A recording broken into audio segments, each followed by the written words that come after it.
Rituais antigos. Eles podem parecer uma coisa super complexa, né? Quase impossível de entender. Mas e se a gente pudesse decodificar um dos mais importantes já registrados?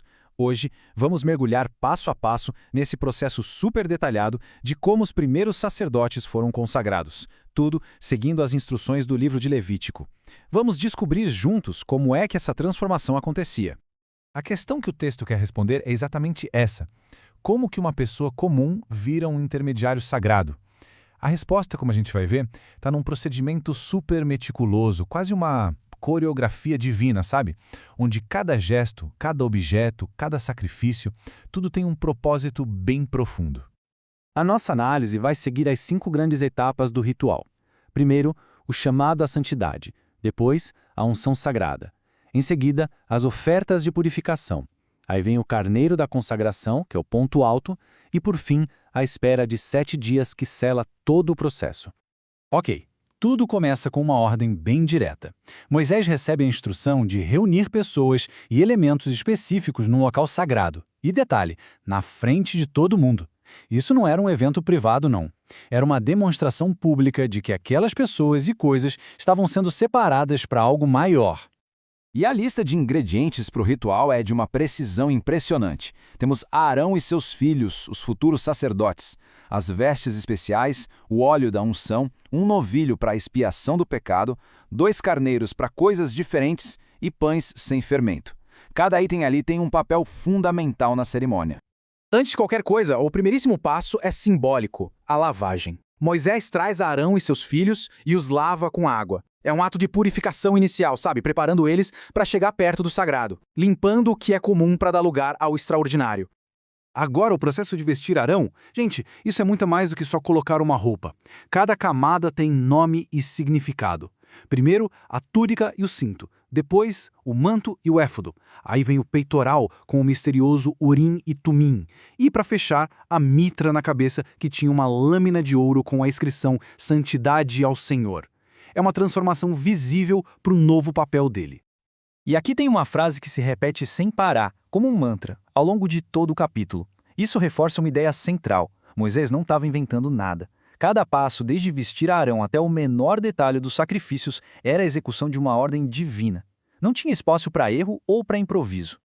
Bom, com os sacerdotes já lavados e vestidos, o ritual segue para a unção. Esse é o momento de santificar com azeite sagrado, marcando tanto o lugar quanto as pessoas para um propósito divino. Mas o que quer dizer santificar nesse contexto? Significa basicamente separar do uso comum. O azeite da unção funciona como um selo, sabe? Ele declara que o tabernáculo, os objetos e os próprios sacerdotes não pertencem mais ao mundo de todo dia. Agora, eles estão dedicados exclusivamente ao serviço sagrado. E aqui a gente vê uma diferença fundamental. Enquanto o espaço físico e os objetos são só borrifados com óleo, a unção de Arão é muito mais pessoal, mais íntima. O óleo é derramado direto na cabeça dele. Um gesto poderoso que simboliza a consagração total da pessoa.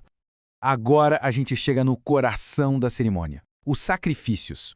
Depois de lavados, vestidos e ungidos, os sacerdotes precisam participar de uma série de 3 ofertas de animais, e cada uma delas tem um propósito muito específico nesse processo todo. Essa tabela deixa tudo bem claro. Primeiro, uma oferta pelo pecado, com um novilho para purificar o altar. Logo depois, um holocausto com um carneiro, que é queimado por completo. E por último, o sacrifício mais importante, o carneiro da consagração, que vai selar a dedicação dos próprios sacerdotes. Na primeira oferta, Arão e seus filhos colocam as mãos sobre a cabeça do novilho. Isso é um ato simbólico, como se estivessem transferindo o pecado para o animal. Daí, Moisés usa o sangue para purificar o altar, preparando o espaço sagrado para o que vem a seguir. A segunda oferta é o holocausto. O carneiro inteiro é queimado no altar. O texto fala que isso era uma oferta queimada de cheiro suave ao Senhor. É um símbolo de entrega total, completa, antes mesmo dos sacerdotes começarem o serviço deles. E agora vamos para o clímax da parte dos sacrifícios. Esse segundo carneiro, ele não serve para uma purificação geral ou para entrega total. O propósito dele é único, consagrar, ou seja, instalar oficialmente Arão e seus filhos na nova função. É aqui que acontece o ato físico mais diferente de toda a cerimônia. O sangue desse carneiro vai ser aplicado de um jeito muito particular, marcando os sacerdotes de forma permanente e simbólica para a nova vida de serviço que eles teriam.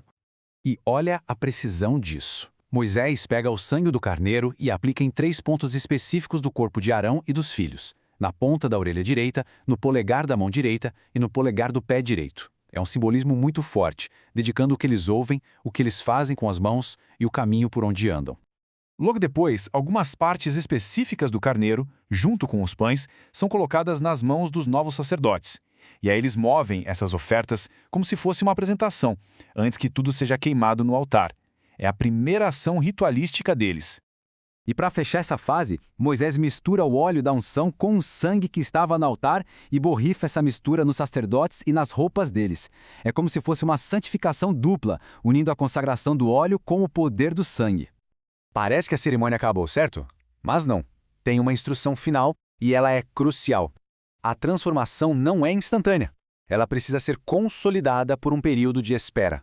O número 7 aparece com força aqui. Arão e seus filhos recebem a ordem de não sair da entrada da tenda por 7 dias e 7 noites. É quase como se fosse um período de incubação, sabe? Um tempo para eles absorverem a santidade de tudo que acabou de acontecer. E a ordem vem com um aviso bem severo, o que só ressalta a seriedade do novo papel deles. Obedecer a esse comando final não era opcional. Era literalmente uma questão de vida ou morte. Isso mostra o quão alto era o padrão e a responsabilidade do sacerdócio. E o texto termina com essa nota de obediência total. Aquele ritual complexo com todos os seus passos foi executado à perfeição. Arão e seus filhos seguiram cada instrução, e a consagração foi um sucesso. A transformação de homens comuns em sacerdotes estava finalmente completa. Isso tudo nos deixa com uma pergunta para a gente pensar. Tirando o contexto religioso específico, o que esse processo todo, com purificação, vestimentas, unção, sacrifícios, revela sobre a natureza da dedicação de verdade a qualquer propósito? O que será que é necessário para a gente realmente se separar para uma vocação?